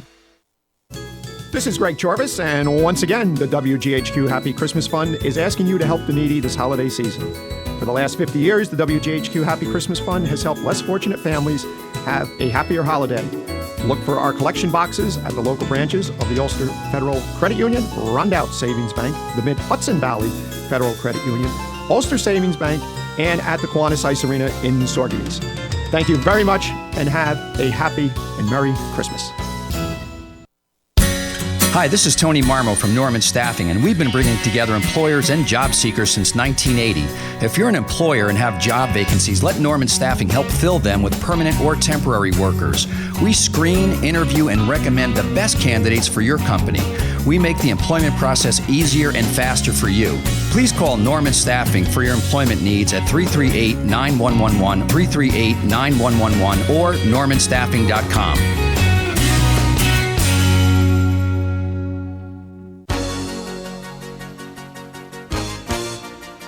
Hi, I'm Ruth Quick from Town of Ulster. I support Kingston Community Radio, and you should too.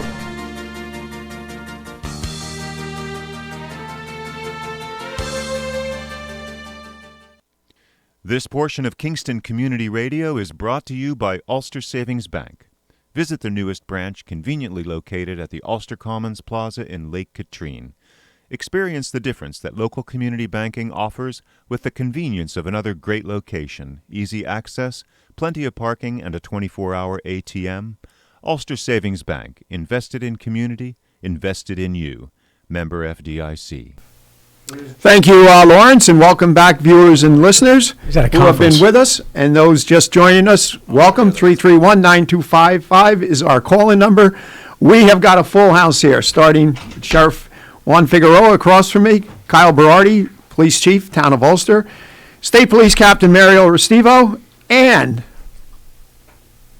Colonel Emeritus, I guess we could say, Bob Nuzzo. Lieutenant Colonel retired. Lieutenant Colonel retired Bob Nuzzo, who was a regular guest for quite a number of years on this show. And he was a surprise guest that the state police captain was talking about. And I when you guys were talking about the Chiefs Association, I just hit the captain up. I said, what time is the meeting tomorrow and where is it? And he said, hey, you want to be a surprise guest? And I'm like, I can squeeze it into my busy schedule. and honestly, it's a pleasure to be here. Well, it's a pleasure to have you back. I talked about it for years. The best job I ever had, we did it together, Juan. Absolutely. We were troopers. It was absolutely the best job I ever had. The freedom to do what you needed to do and serve the public. And I remember when I made sergeant, I called up one of my sergeants and I said, you should be thanking me. I can't believe what a good trooper I was until I became in charge of other troopers. He said, once you become a supervisor, you take on other people's responsibilities. But it truly was one of the greatest jobs I ever had. The next best job I had was the captain being here, because I then got to be in charge of the troopers and really got to ensure that they did the job the way I saw it. And the way I saw it was working together with then it was Tony Cruz and Joe had taken over. Paul was there. It was Perry was down in Rosendale, Danny Wagers and Lloyd, and we were all guys that were cops together. Joe Snyder down in New Paltz. We were all young troopers and deputies and police officers together, and now we were the department heads, and it was an absolute honor. It was so enjoyable. I knew everything that was going on in Ulster and Greene County, sometimes too much, It was like, and then if you didn't know about a mailbox getting knocked down on Acorn Hill Road, you found out about it, and then you found out what the trooper did or what the town of Olive Cop did, and you worked. It was just an amazing time of my career. So, and then we got banished. You got temporarily. I got a life sentence up to. It was purgatory, and then you actually get released from purgatory. And I found that there's a slice of heaven on the other side. So, well, I built this legacy, and I have to thank retired Colonel Nuzzo, and now Field Commander Regan, Inspector Michael, all these previous zone commanders that built this legacy that I was told very heartfelt was, don't ruin it. You don't want to be the one to screw it up. Was that like, don't embarrass us, Mario? Yeah. But you look at Rob Appleton, who came in here. Yes. He was the first guy in 20-plus years that hadn't come from specifically Ulster County, and he did a tremendous job. He did. He was amazing. Friendships, he really and was. relationships, and he was brought into then the assistant deputy superintendent in charge of the Uniformed Forces office, and explained how important it was to that person, who was me at the time, that this continues. And he really, really stepped up, and he knocked it out of the park. And I said, the only thing that you'll enjoy more than this is working closer to home. And he's doing that now. So, and good for him. He is working closer to home. I speak to him often, and he's not. He's happy, but he so misses us all.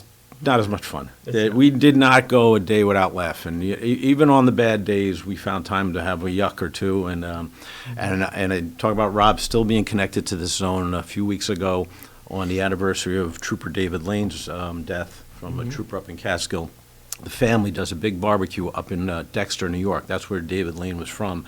And Rob took that 4.5-hour trip to spend with the family of a deceased trooper, and from Troop F Zone 3, and I really admire it.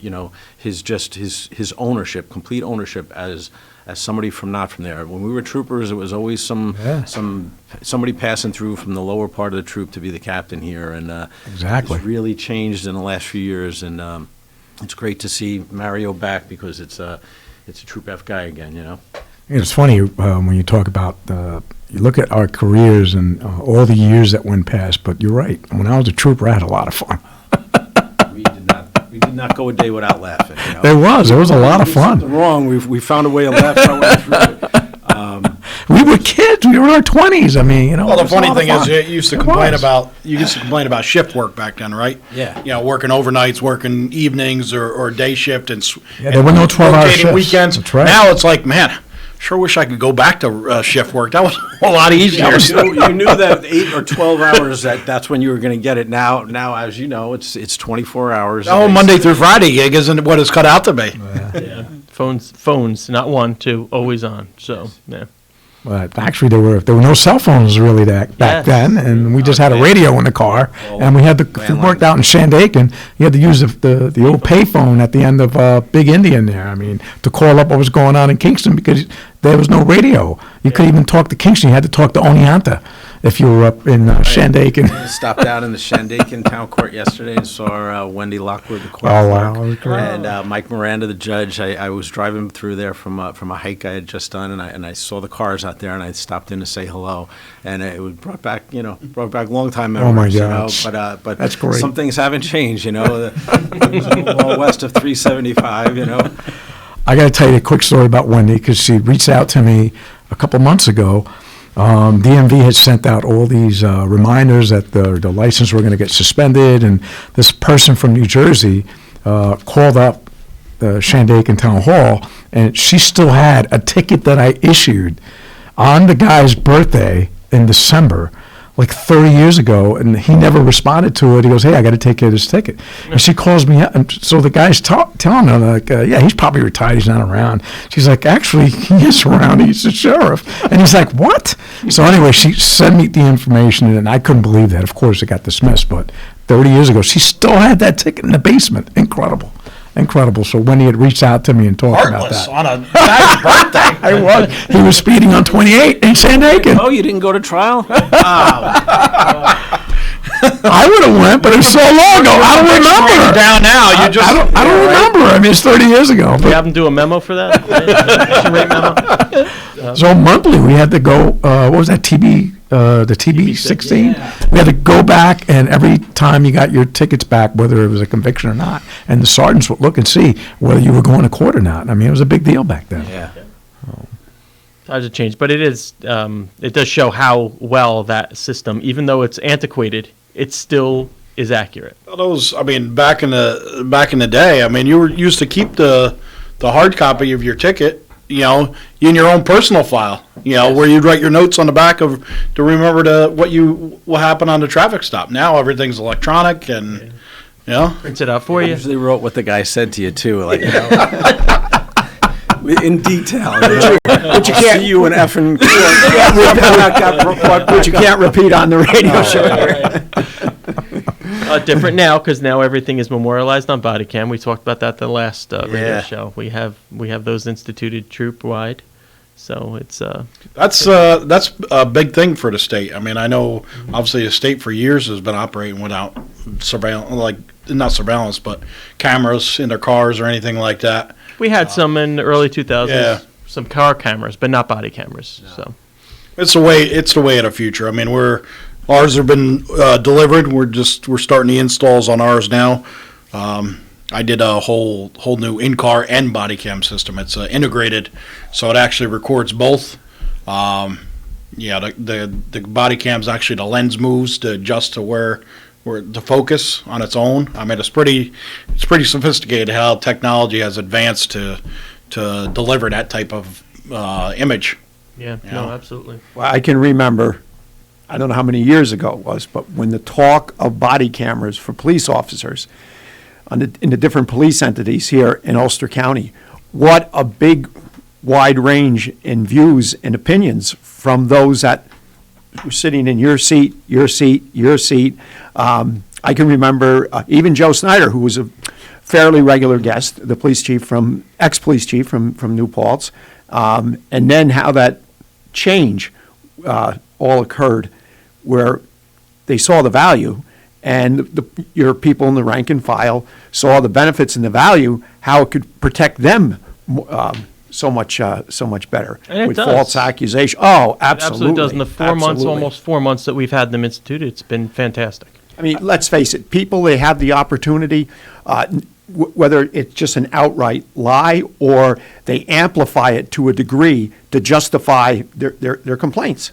And that's one small facet of it. That is very important, but it does help in the prosecution end. It does help in the recollection end for the trooper when they're doing notes on standardized field sobriety tests. We all know couple prior troopers here, how, it's arduous to try and remember what did that person do if you're not taking notes, and that can be unsafe. Trying to take notes when someone's doing tests, but now they just go back, they review it, and they take their notes in a clandestine setting inside the office where it's calm and they can write notes after they watch their own videos. So it's been fantastic. It's a great resource. It's a great tool. It is, but technology does have its limitation. It doesn't have the same view as an eye, a human eye.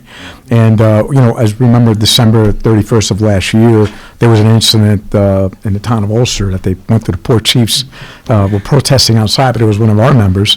And I went and I released that video. And although it wasn't pretty, it showed the whole story of what really occurred.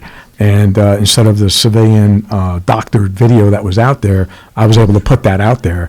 And it was something that we weren't used to doing, but we did it. And a lot of things came from that. And a lot of learning comes from that. Sometimes you want to control the narrative in a way where you want to be able to tell what happened and not just have a one-sided story out there. So yes, the cameras are great, but there are some limitations to it. I think the biggest resistance to police executives was the cost. It's a huge financial, burden. It's a huge data storing burden. I was just going to say the cost of storage. And the state police. I was involved with the initial development, and it's a huge endeavor. I mean, you're talking about 220 stations across the state, 4,000 plus troopers, and supervisors on top of that getting cameras. It was such a nightmare financially of developing policy, not the policy itself, but developing a program and building it to something that large. So I think it's great. I think when you know that you're on camera, you're better behaved, and it does show what really happens in there, and as opposed to the clipped video that somebody decides to pull out when things start going sour. They don't show what led up to that. So you're right. I think the officers in this generation are more well equipped than we ever were. Absolutely. They're better trained, better educated. They're better equipped with body cams and dash cams and everything, and they don't know the difference. They come on not knowing the difference of what life was like before that. And I say that to my younger officers. It's like, you guys don't know how easy you have it now because this is all there already. We created this for you. We had to go through the growing pains. Yeah. You're coming on not knowing it. And it changed. It was different for the generation before us than for us. So things progress, and it's good to see things progress, and the public benefits from that.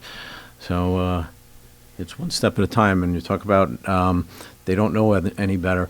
My son is in his 12th week at the New York State Trooper Academy, so he knows a little bit of the past, but he also is part of the future, and he worked as a civilian for the state police, involved with the body camera program. So he saw that thing being developed, and he'll see it, but he also has heard the stories of the past, and he'll know it's a little different.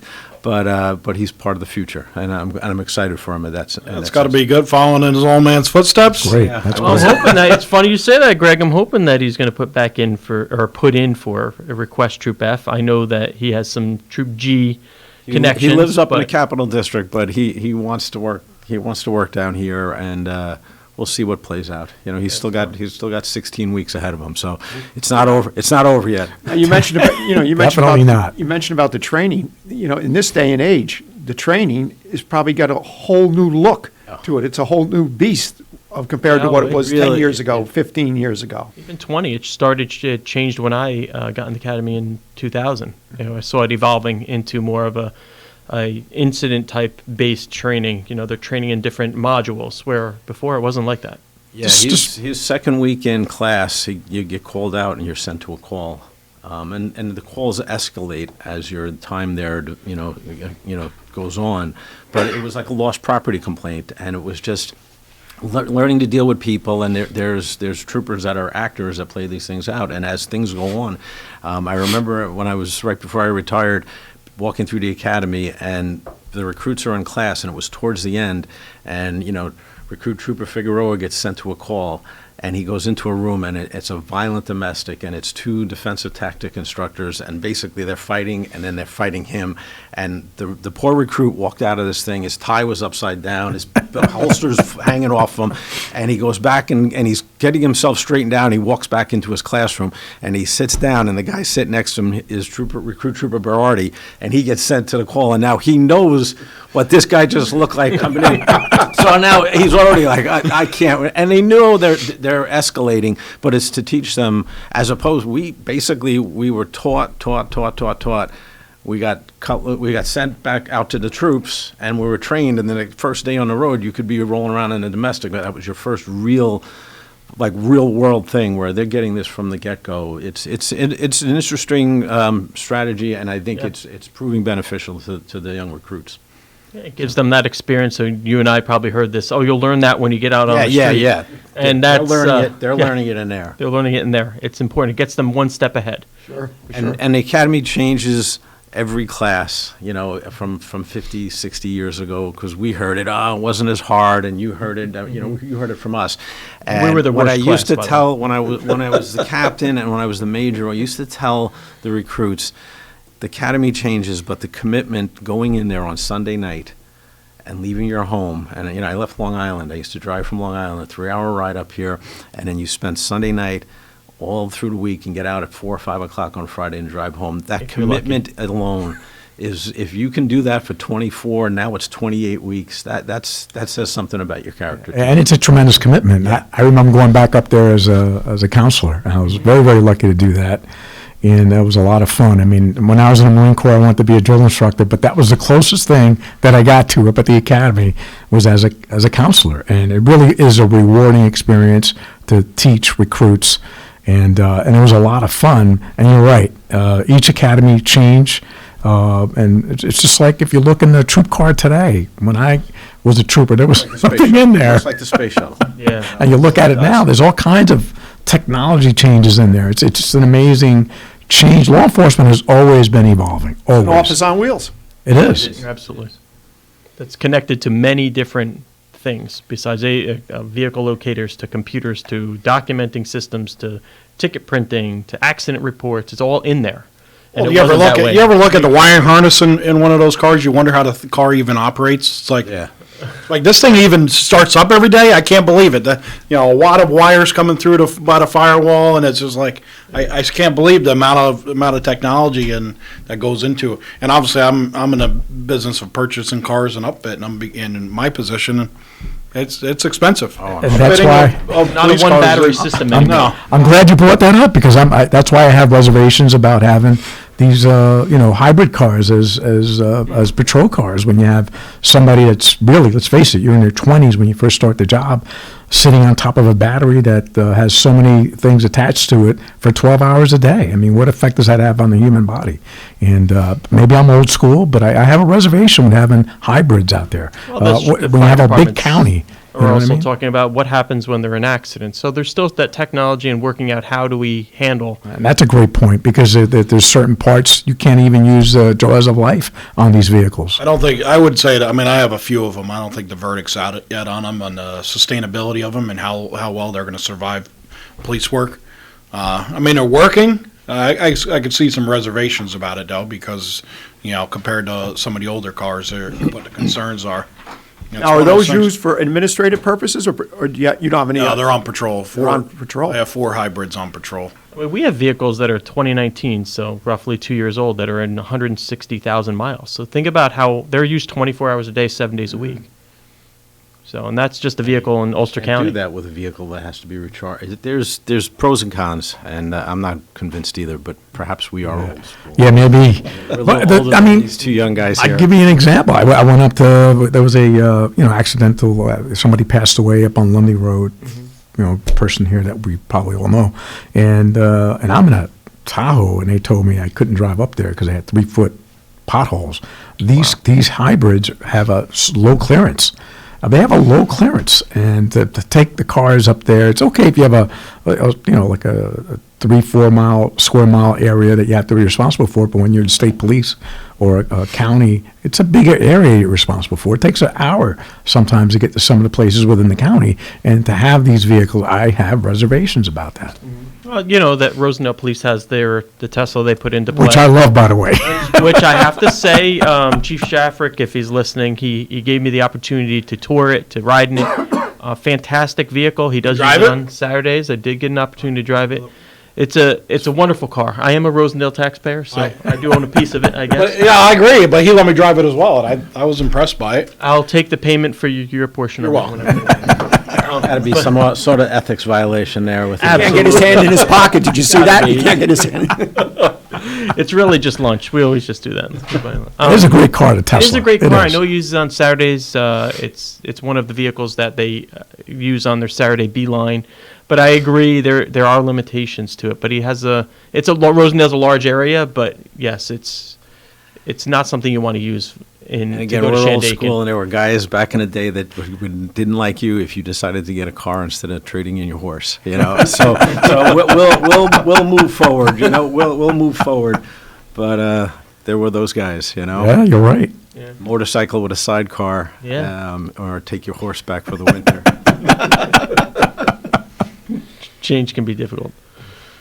I see birthdays here. Did you guys do that already? Yeah, we did. There was only one. We walked in late, Mario. I was sitting there trying to put my tie on in the parking lot, and you were contemplating life out there. I don't know what you're doing. You know, one of the two phones rang, and I was on the phone with the sergeant. You know, it's always Yes, in it's fact, always happened. Sheriff Figueroa was the only one in here besides Fred and I, and he did the honors of reading it. Well, happy birthday to our one winner. I didn't get to say happy birthday. That's a Geary, but there were no moo sounds though. No bell. No, the cow is just the cow's out to the pasture today. It's just been lackadaisical lately, but still have my cowbell, courtesy of Art Van Benscoten. Okay, we've upgraded. Did you see this, Bob? Here we've upgraded cowbells. I have to say, you know, Ann Hass, our zone secretary, as the colonel knows, wonderful person. There's cow pies in the freezer right now at SB Kingston, and we enjoyed them for lunch yesterday as a dessert, and they'll be Really? there. You're welcome to stop by. Oh, okay. It's interesting. Obviously, you didn't get that If invitation, Ann's huh? listening, now I know. The invite was, hey, do you want to stop by tomorrow? Wasn't, hey, do you want to stop by Yes, today? I know. You might regret inviting that to the cow pies. He may clear that freezer out. You know, the cowbell brings back memories. I grew up in Long Island, and there was a elementary and a middle school right around the block from our house. So it was, a quarter-mile walk to the school. My mother had a cowbell from our trip as young kids to Wheeling, West Virginia, and it was an authentic cowbell. And you played until that cowbell rang, and my friends would hear that bell and like, oh, you got to go home for dinner. Like you could hear it. It's in the pantry at our house still. That cowbell brings back memories. My kids answer to a whistle. No, definitely. No, but they're a staple at SB Kingston. We should all.